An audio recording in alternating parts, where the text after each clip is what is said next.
name is Mike Vini. I am a mental health speaker, author, writer, and I'm here talking to you right now on YouTube. If you have not subscribed to this channel, I invite you to do so. And if you already have, welcome back.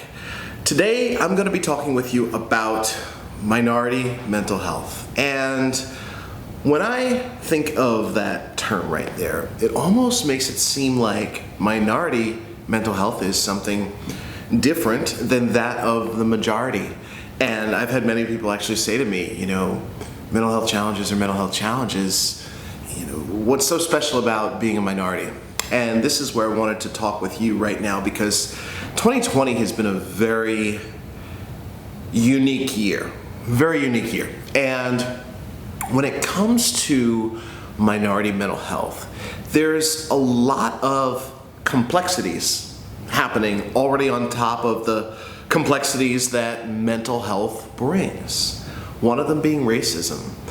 The death of George Floyd was very significant, not because it started certain movements, but because it happened when we were all locked down or sheltered in place during a pandemic. So whether or not you wanted to see what happened to George Floyd, you heard about it. If you opened your phone, you heard about it, you read about it, and maybe even watched it. And so people got to really feel the emotional impact of what black people experience, whether you're black or not, in terms of racism. And I gotta be honest with you,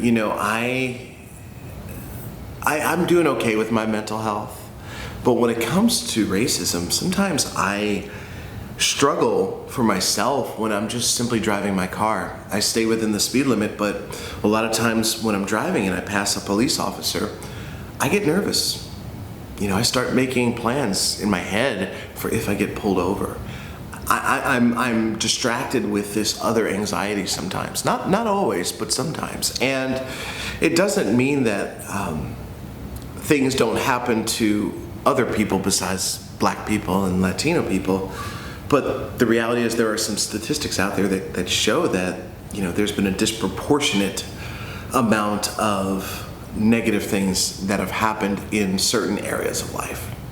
And so with that in mind, Minority Mental Health Month is July, and it's really important this year for people in general, the world, to realize that mental health challenges affect everyone. I talk about this all the time. You need to take care of you and do what you got to do to be mentally healthy. And it also affects people who are in a visible minority like myself significantly more than others. There's also issues with barriers to treatment. And I've been very fortunate that I have some wonderful treatment that I get that I've had to really work to find. And that's something I want to discuss, because a lot of times people think mental health treatment is like, okay, you just go to the doctor. And yeah, it kind of is that, but mental health treatment for all of us is actually a cocktail of different things. It's not one thing. Yes, it can include going to therapy, but it also might mean finding peer support through a group of people that share similar struggles. It might also mean changing your diet and exercising more. It's different for everyone.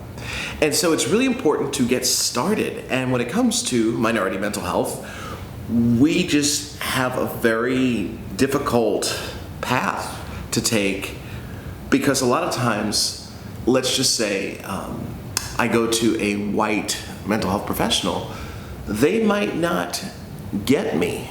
And that makes it really hard to communicate things like depression. There was a period of time where many black people would just simply get diagnosed with schizophrenia if they went to a mental health professional. So that created lots of fear around speaking about the subject of mental health.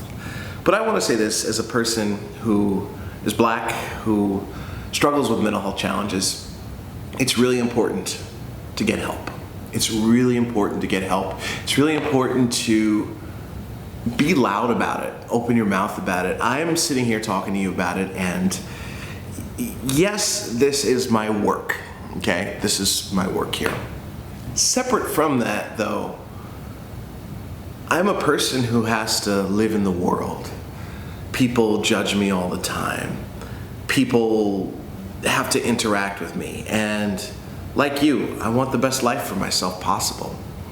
And I don't want to be thought of as less than, and I want to take advantage of all the opportunities that are out there for me to take in life. And I believe that addressing my mental health concerns over the years has actually made my life significantly better. I'm not less of a person because I have mental health challenges. In fact, one thing I've talked about before is I experienced depression. Experienced it this morning, actually. Very, very difficult episode of depression over the past day. And I realized that even though I was depressed, I still have high self-esteem and self-confidence because I feel good about me. And it's really weird to think about how those two can coexist, but they often do. And so what I've learned is that I'm not less of a person for having depression. It's just a part of who I am. And for me, it was actually a medication issue I'm learning. I forgot to get my prescription for my Wellbutrin refilled, and it took a bit of a toll on my depression. Like, I really feel it when I don't take my depression medication, and that's a reminder of some of the chemical challenges that have gone, or biological challenges that have gone on inside my brain that contribute to my depression. So it's not just emotional stuff, it's not just trauma. A lot of times it's brain chemistry. So in my case, I have a lot of different things that are contributing to my depression, but my point is, I could easily see that that was the challenge, reach out to my psychiatrist, getting the prescription refilled. In fact, after I shut off this camera and pack up, I am going to pick up my prescription, and I'm actually going to talk to my therapist today. So I really encourage you that, this month is something to really think about differently right now. And if you are Black or Latino, I encourage you to reach out to a therapist, even if you're scared to do so. I promise you that there is gold on the other side. There's gold on the other side, and it can help you with all different things in your life. I promise you that. If you are not a person who is considered a minority, I encourage you to learn more about the challenges that minorities are facing. I put an article out, and I'll put a link to it below, on messaging during the messaging as we navigate racism. That's what it's called. I forget the names of my articles, but I wrote it recently too. And in it, I share different types of conversation starters that anyone can have to learn more about racism. And I actually think the secret, in many ways, to overcoming racism lies in two things. Number one, becoming deeply aware of our emotions. And number two, just having real conversations. And a real conversation around racism is finding someone who is a different race than you and asking them this question: what do you see that I don't see? Or how do you think you're perceived by me? And these are powerful questions, and it's really important to be willing to listen to the answers. Really important to be willing. And I promise you there is gold on the other side of that. So in honor of July being Minority Mental Health Month, make sure you get treatment. Make sure you learn more about different races and different groups of people and how they experience the world. Even myself, I try to be as empathetic as I can. But at the end of the day, no matter how hard I try, there's certain people I just don't get. I don't understand how blank, or I don't understand why they complain about blank. But you know what? It doesn't matter. I will still do my best to try to see things from their perspective. And I think that's one of the ways we grow as humans and live the best life possible. So thank you for taking a moment out of your time to watch this video on minority mental health. And I will definitely include some resources in the description. If you haven't done so, please subscribe to my channel.